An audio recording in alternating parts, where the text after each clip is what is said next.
Good morning everyone, welcome back to shiny বিশ্বাস blogs.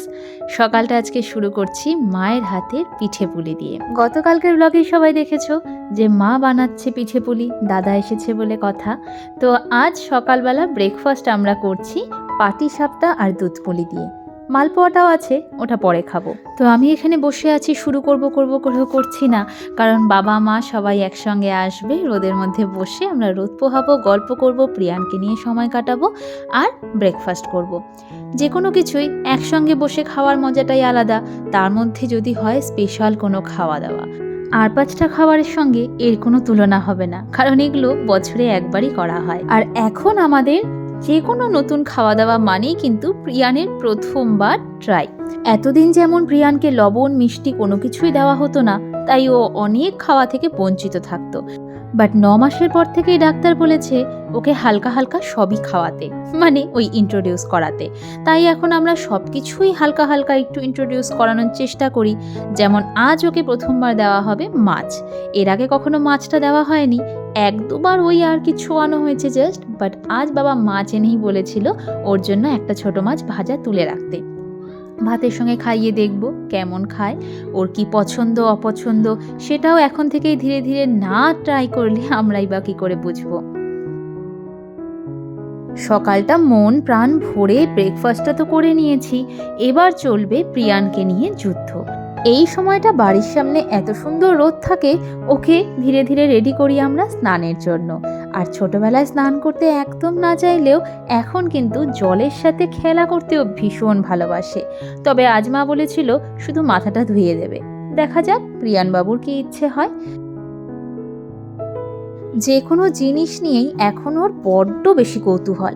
এই যে বেবি প্র্যামটা, অবস্থা পুরো খারাপ হয়ে গেছে। এই হ্যান্ডেলগুলোতে দেখো স্পঞ্জ বেরিয়ে গেছে, আর এই যে ব্যাক সাইডটা সেটাও টেনে হেঁচড়ে এমন অবস্থা করে কিছু বলার নেই। তাই এখন যতটা সম্ভব ওকে বেবি প্র্যামে বসিয়ে রাখি। কে জানে আর কদিন এটার মধ্যেও চড়তে পারবে। মা এখানটাতে জল নিয়ে চলে এসেছে ওর মাথাটা ধুইয়ে দেবে জন্য। আর এই মাথা ধোয়ানো নিয়ে কত যুদ্ধ। মা প্রথমে আমাকে বলেছিল ওর মাথায় জল দেবে, আমি যেন ওকে ঠিকঠাকভাবে ধরে থাকি। বাট বাবাই পুরো নাজেহাল, তো আমি কি করে এই দুষ্টু ছেলেকে সামলাবো। এই যে দেখো, এদিক ওদিক অনেক কষ্টে সেট করা হলো, যাতে কানে জল না ঢোকে, যাতে ও চুপচাপ থাকে, ভালোভাবে পুরো মাথাটায় জল দেওয়া যায়। তো এই জিনিসগুলো না দেখতে অনেকটা ইজি মনে হলেও করাটা কিন্তু বেশ ডিফিকাল্ট আর ভীষণ ধৈর্য সাপেক্ষ। আগেই বলেছিলাম আজ শুধু ওকে মাথা ধোয়াবে মা বলেছে, তাই জন্য প্রথমে মাথাটাই শুধু জল দেওয়া হচ্ছে। না হলে একেবারে বালতির মধ্যে চুবিয়ে স্নান করানো হয়, যেটা আমি এর আগেও শেয়ার করেছি। বাট এই কিছুদিন ধরে ওর একটু ঠান্ডা লেগে যাওয়ায় ডেইলি স্নান করানোটা আমরা করাই না, একদিন বাদে বাদেই স্নান করানো হয়। কিন্তু ছেলে আমাদের জল দেখলেই এখন পাগল হয়ে যায়।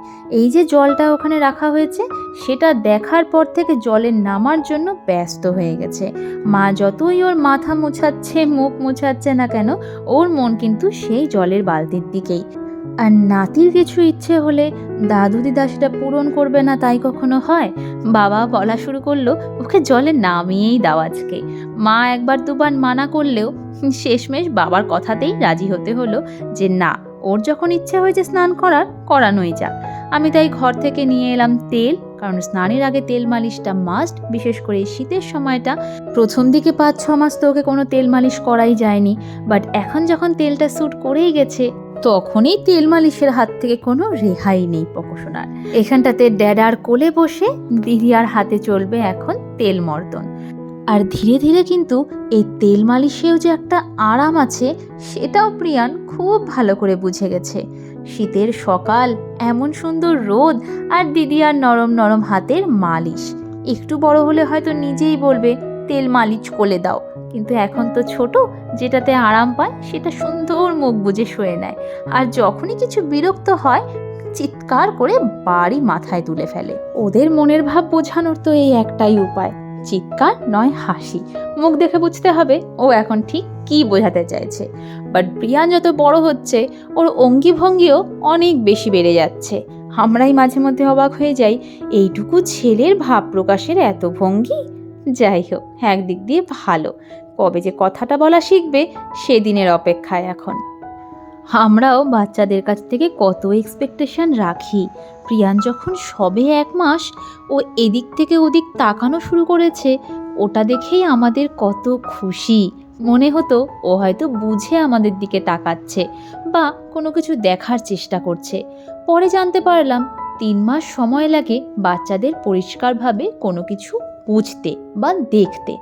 আর এখন সেই প্রিয়ান দেখতে দেখতে চোখের অঙ্গিভঙ্গি থেকে শুরু করে হাত পা সমস্তটা দিয়ে বোঝানোর আপ্রাণ চেষ্টা করে যে ও কি বলতে চায়। কোনো কোনো সময় আবার আমাদের সঙ্গে তালে তাল মিলিয়ে সব কিছুতে অংশগ্রহণ করতে চায়। যেমন ধরো, মা আর আমি যদি কোনো কিছু নিয়ে হাসাহাসি করি, ও একবার মায়ের মুখের দিকে তাকাবে, একবার আমার মুখের দিকে। তারপরে আমরা ঠিক যেই ভলিউমে হাসিটা শুরু করেছিলাম ঠিক সেরকমভাবেই হাসার চেষ্টা করবে। কি বোঝে কে জানে, কিন্তু এতটুকু বোঝে যে মা দিদিয়া যখন হাসছে নিশ্চয়ই হাসিরই কিছু আছে। না বুঝেই বেচারা হাসতে শুরু করে। আর ওর এই কাণ্ড কারখানাগুলো দেখলে কি যে অদ্ভুত মনে হয়।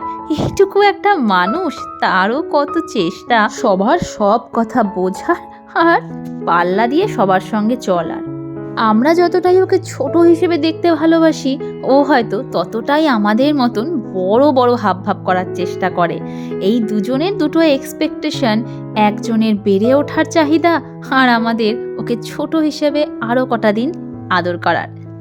তবে একটা কথা সত্যি, ও যখন আরও ছোট ছিল তখন থেকে আমার মনে একটা ভয় হতো, ও যত বড় হতে থাকবে, নিজের কাজ নিজে করতে থাকবে, ওর এই ছোটবেলাটা খুব মিস করব। কিন্তু কি হচ্ছে, যত বড় হচ্ছে ওর নানান অ্যাক্টিভিটিস এত বাড়ছে, এখন আমার এগুলোকেই বেশি ভালো লাগছে। হয়তো আরও বড় হতে থাকবে, ওর আরও নতুন অ্যাক্টিভিটিস হবে, হয়তো সেগুলো নিয়ে আমি আরও ব্যস্ত হয়ে পড়ব, তখন আর এগুলো মিস করার সময়ও পাবো না। আসলেই কি, যত আমাদের দিন যায় অভিজ্ঞতা তো বাড়ে, বই কি কমে না কখনোই। আর নতুন নতুন মা হওয়ার পরে নিজের কাছেই নিজে এমন এমন কিছু এক্সপেকটেশন রাখি, আবার নিজেই নিজেকে ভুল প্রমাণ করি। এই চলতেই থাকে। আর রইল বাকি ওর ছোটবেলাটাকে মিস করার কথা। এই যে এত সুন্দর সুন্দর স্মৃতি থেকে যাচ্ছে আমার এই ব্লগের পাতায়, এগুলো আর যাবে কোথায়? মিস করার কোনো প্রশ্নই ওঠে না। যখনই দেখতে ইচ্ছে হবে ছোটবেলাটাকে এক চুটকিতে দেখে নিতে পারবো, শুধু একটু স্ক্রল ডাউন করতে হবে। যত দিন যাচ্ছে প্রযুক্তি তত বাড়ছে, সমস্ত কিছুটাই যেন খুব ইজি হয়ে যাচ্ছে সবার কাছে। প্রিয়ানের স্নান তো এখানটাতে কমপ্লিট। এখন চলবে কিছুটা সময় ওর রোদ পোহানো। মা বলে এই তেল মালিশ করে স্নান করানোর পরে কিছুটা সময় ওকে রোদে রেখে তারপরে ঘরে নিয়ে যেতে। এতে কি হয়, শরীরটাও একটু গরম হয়, রোদটাও পোহানো হয়ে যায়, আবার গায়ে যদি একটু জল থাকে সেটাও পুরোপুরি কিন্তু শুকিয়ে যায়। কারণ ঘরের ঠান্ডাটা ঝট করে লেগে যাওয়ার চান্স থাকে বাচ্চাদের, যেটার থেকে কিন্তু জ্বর, সর্দি, কাশি সবই হতে পারে। স্নান করানো তো কমপ্লিট। মা এখন একটাই দায়িত্ব দিয়েছিল ওকে এই জামাটা পরাতে। আর এই গোল গলা জামাগুলো পরাতে যে আমার কি অসুবিধে হয়, আর তার থেকেও বেশি অসুবিধে হয় যখন পকো আমাকে কোঅপারেট না করে। এতটা সময় দিদিয়ার কাছেই সব কিছু করে শেষমেশ জামাটাও দিদিয়ার কাছেই পরবে, এটা মন স্থির করে রাখে। যার জন্যই কিন্তু মা ইজিলি জামাটা পরিয়ে দিল আর আমি পরাতে পারলাম না। কিন্তু ব্যাপারটা দাঁড়ায় এরকম যে আমি কিছুই পারি না, একেবারে আনাড়ি মা। এই একটা সময় যখন আমার মা আর আমার ছেলে দুজনে মিলে আমার ক্লাস নেয় বলতে পারো। আর অগত্যা এরকম একটা কাণ্ড ঘটার পরে আমার মুখে কিছু থাকে না বলার, তাই সবটাই চুপচাপ মাথা পেতে শুনি। আর মনে মনে পকোকে বলি, কখনো তো দিদিয়ার সঙ্গে সেম জিনিসটা কর। বাট না, দিদিয়ার ভক্ত বলে কথা। শুধু স্নানটাই না, এই ক্রিম মাখানোটা যদি আমি কোনোদিনও ভিডিও করতে পারি যখন আমি ওকে ক্রিম মাখাই, তাহলে পরে তোমরা বলবে হুলুস তুলুস কাণ্ড শুরু হয়ে যায়। আর এখন দেখো এই সেমই তো, ক্রিম মাখানোর কি আবার আলাদা কোনো পদ্ধতি থাকে? কিন্তু এতেও পকো আমাকে একেবারে কোঅপারেট করবে না। বাট সেম জিনিসটা দিদিয়া করলে লক্ষ্মী ছেলে সেজে বসে যায়। তবে যাই বলি না কেন, এক্সপার্ট হাত আর অভিজ্ঞতা, এই দুটোর দাম তো আছেই বলো। একটা দিকে আমি ভীষণ ব্লেসড মনে করি নিজেকে, যে এই বয়সেও মা এভাবে করতে পারছে জন্যই কিন্তু বাড়িতে এসে আমি নিশ্চিন্ত মনে থাকতে পারি যে প্রিয়ানের যত্নের কোনো ত্রুটি হবে না। ইভেন আমার থেকেও বেশি যদি কেউ ভালোভাবে রাখতে পারে, সেটা হলো প্রিয়ানের দিদিয়া। বাচ্চাদের সব থেকে বড় জিনিস হলো খেলার ছলে ওদেরকে সমস্ত কাজ করিয়ে নেওয়া, যেটা মা ভীষণ ভালোভাবে জানে। তার জন্যই হয়তো স্নান, খাওয়া দাওয়া সব কিছুটাই ও হাসি মুখে মেনে নেয়, যেটা হয়তো আমার কাছে কিছুটা ঘাটতি হয় বা এখনও আমার শেখা অনেকটাই বাকি আছে। বাট এই যে 12টার মধ্যে প্রিয়ানের স্নান, খাওয়া, ঘুম সব কমপ্লিট। বাট দিদিয়ার কাজ কিন্তু এখানটাতেই শেষ নয়। এই ঘুমের মধ্যেই এই সময়টা হলো ওর কাজলের টিপ পরানোর সময়। জেগে থাকলে এত সুন্দর গোল একটা বড় টিপ কপালে ওঠানো নামুমকিন, তাই জন্য ঘুমের পরেই এই টিপটা পরানো হয়।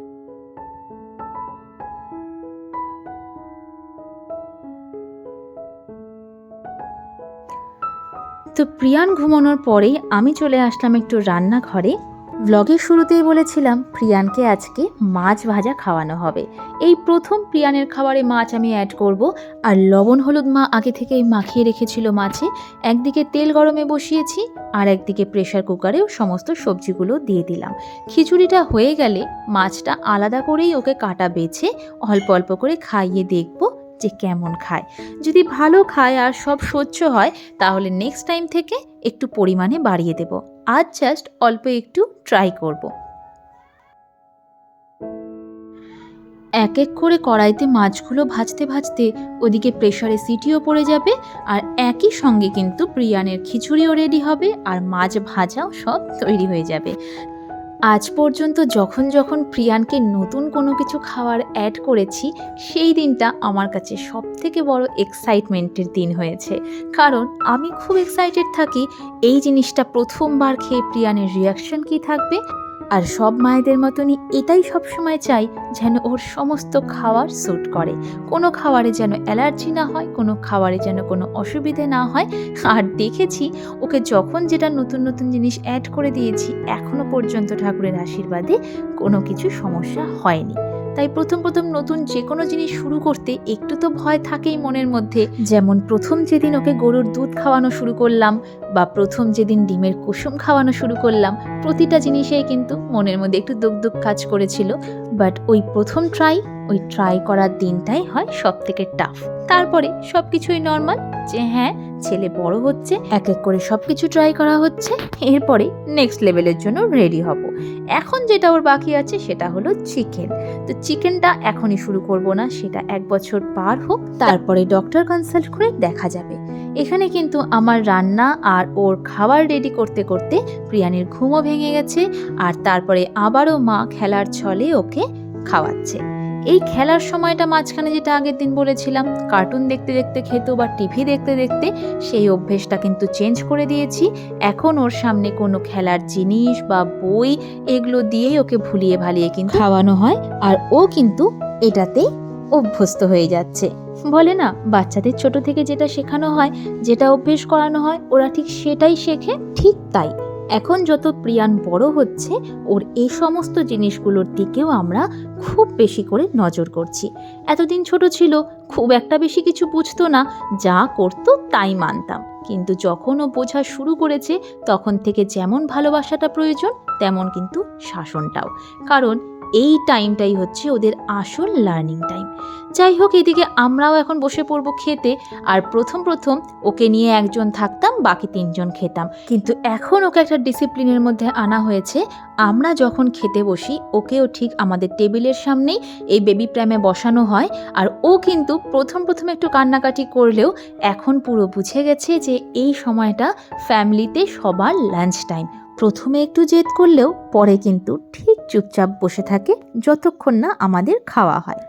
খাওয়া দাওয়ার পরে আবারও আমাদের একটু ফ্যামিলি টাইম, যেখানটাতে আমরা সবাই একসঙ্গে বসে একটু গল্পগুজব করি। তারপর প্রিয়ানকে ঘুম পাড়ানোর পালা। আর এখানে মা ব্লগ দেখছে, প্রিয়ানকে দেখো কি মনোযোগ সহকারে মোবাইলের দিকে তাকিয়ে আছে। কেন বলো তো? কারণ ওখানটাতে ও নিজেকে দেখতে পাচ্ছে, আর সঙ্গে আমি আর মাও আছি।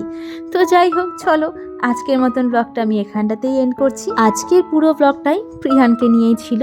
সারাদিনে ওকে নিয়ে কিভাবে আমাদের সময় কেটে যায়, আর ওর কিছু নতুন নতুন হ্যাবিট আর নতুন নতুন ডিসিপ্লিনের মধ্যে কিভাবে আনার চেষ্টা করছি, এই নিয়ে আজকে ব্লগটা শেয়ার করলাম। তো চলো, দেখা হচ্ছে কাল নতুন একটা দিনের সঙ্গে, নতুন একটা ব্লগের সঙ্গে। Till then tata, bye bye. সবাই খুব ভালো থেকো, আনন্দ থেকো, সাবধানে থেকো। আর যারা আমার ভিডিওগুলো দেখছো অথচ চ্যানেলটা সাবস্ক্রাইব করোনি, প্লিজ চ্যানেলটা সাবস্ক্রাইব করে দিও। তো দেখা হচ্ছে নতুন একটা ব্লগ নিয়ে।